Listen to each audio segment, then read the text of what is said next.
शेख शरफुद्दीन रहमतुल्लाह अलैह दरवेश थे दिल्ली के, बहुत सारे लोग मुरीद थे। एक बड़ा खिदमत गुजार मुरीद था, मजदूरी करता था, गरीब था, तो 6 बेटियां थी उसकी। हजरत साहब के पास रोज आके कहता, हुजूर बच्चियों के लिए दुआ करें, अल्लाह कोई असबाब पैदा कर दे। एक बच्ची की शादी का खर्चा 1000 दिनार है और मैं गरीब हूं। हजरत साहब दुआ कर देते। खानका शरीफ के थोड़े ही फासले पर हजरत जहां बैठ के मुरीदों की तरबियत करते थे, उससे थोड़ा ही फासले पर ना एक ईसाई रहता था, बड़ा मालदार था, बड़ी सारे ऊंट, गायें, भेड़, बकरियां रखी हुई थी, और हजरत शरफुद्दीन रहमतुल्लाह अलैह की बड़ी मुखालफत करता था। और ये जो आपका गरीब मुरीद था, ये उसका पड़ोसी था। एक दिन बुला के ना उनको कहने लगा कि तू किधर जाके जो है वो टकरे मार रहा है, वहां से कुछ नहीं मिलने वाला। वो तुझे क्या देंगे जिनकी खानका खुद चंदे पे चलती है, मदरसा चंदे पे चलता है, मस्जिद चंदे पे चलती है, तेरी बेटी का मामला कहां हल होगा?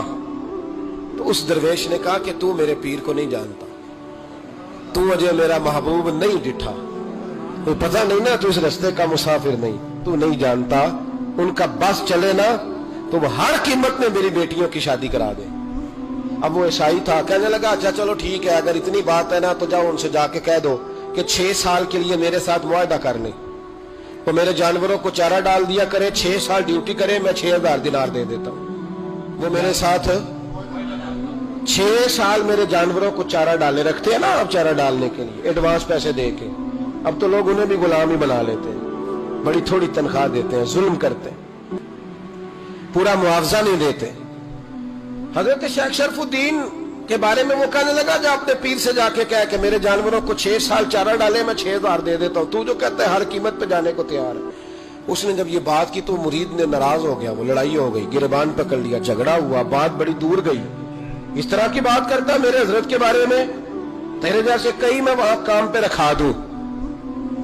जब बड़ी बहस हुई, बात मोहल्ले में, इलाके में फैल गई, दुनिया ने सुन ली, तो शेख शरफुद्दीन तक भी पहुंच गई। इस तरह झगड़ा हुआ है। लोग सो गए इशा की नमाज के बाद। हजरत साहब ने ना सर पे कपड़ा लिया, उस ईसाई के दरवाजे पे दस्तक दी, वो बाहर आया, फरमाने लगे लोग तो सोच समझ के मुलाजम रखते हैं, तूने भी तो सोच ही लिया होगा, तभी तो मुझे ऑफर की है।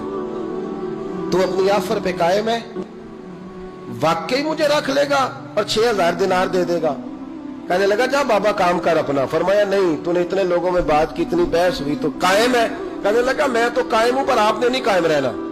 फरमाया मैं सोच समझ के आया हूं। उसने कहा आप ड्यूटी करेंगे, भैंसों को चारा डालेंगे? फरमाया एक शर्त, बस जब अजान हो जाए ना तो मुझे रब की नमाज पढ़ने की इजाजत दे देना, बाकी सुबह शाम जो तू कहेगा। अगर उस गरीब की बेटियां ब्याही जाए तो मुझे और क्या चाहिए? उसकी 6 बेटियों का बोझ है उसके सर पे, तू मुझे रख ले। अल्लाह अकबर। वो कहने लगा चले पे मेरे साथ खते बंदगी कर ले। आजकल हम स्टाम्प करते हैं, उस जमाने में खते बंदगी होता था, गुलामी का खत, काजी शहर के पास। यानी उसका ख्याल था कि चलो स्टाम्प की बात करूंगा तो भाग जाएंगे। फरमाया चल मैं तैयार हूं। काजी तक गए, तय हो गया, 6000 दिनार दे दिए। हजरत ने मुरीद को बुलाया, फरमाया पुत्र ये ले जा मेरी बेटियों को रवाना कर दे। कहने लगा हुजूर ये क्या कर रहे हो आप, कुछ सोचे? फरमाया यार जब तुझे बेटा बना लिया तो फिर मेरी पोतियां तो लगती हैं ना, मेरा हक तो बनता है ना, जा जाके ड्यूटी कर, उनको ब्याह दे।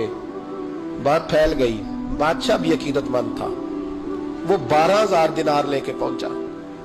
क्या बताऊं इन रब के बंदों का दिल कैसा होता है, क्या दर्द होता है, क्या रंग। 12000 दिनार लेके बादशाह आया और आके हजरत को पेश किए, का हुजूर आप दें इस ईसाई को डबल दें और जाए काम करें। आप फरमाने लगे तू पैसे दे, शर्तें ना लगा, मेरा जहां दिल करेगा मैं खर्च करूंगा, मुझे तो मजा ही अब आने लगा है, अभी तो लुत्फ आ रहा है, अभी तो जायका आया है कुछ करने का, पैसे देने या तो दे, पाबंदी ना लगा, जहां मेरा दिल करेगा मैं। उसने कहा हुजूर ठीक है रख ले। हजरत ने फजर मस्जिद में पढ़ी, जेब में 12000 दिनार थे, ऐलान फरमाया भी किसी और की बेटी भी बैठी है तो पैसे मेरे पास है। वो 12000 दिनार भी बांट दिया, और 12000 दिनार बांट के ना तो फिर चले गए खेत में चारा काटने। उस ईसाई को किसी ने बतलाया कि उनके पास तो 12000 आया है, पर तुझसे जान नहीं छुड़ाई उन्होंने, कि वादा ये हुआ था कि 6 देंगे तो जाएंगे, जब तक देंगे नहीं तेरे घर में काम करेंगे। वो ना चारा काट रहे थे, हजरत साहब तो वहां पहुंच गया।